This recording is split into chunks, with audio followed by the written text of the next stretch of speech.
Akaseera kano nange kituusa Mohamed okuva mu kitongole ky'eggwanga kivunaanyizibwa ku by'embeera z'obudde kankutuuseeko alipoota y'embeera y'obudde.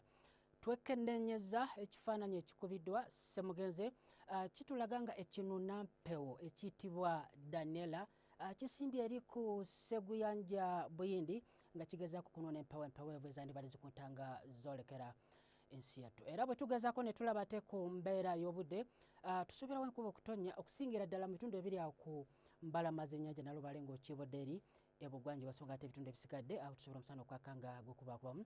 Wabula era tusuubira enkuba ekweyongera eno okutonnya okusingira ddala mu masekkati awamu n'awo bugwanjuba so nga ate era ebitundu ebisigadde awo tusuubira omusana okwaka nga gukubakubamu.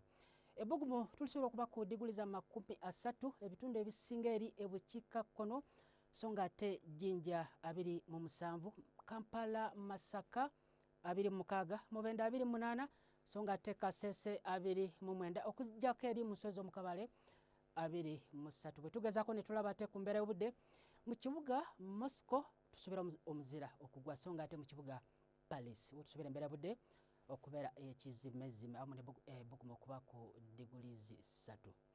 Weebale okubeerako naffe, weeraba.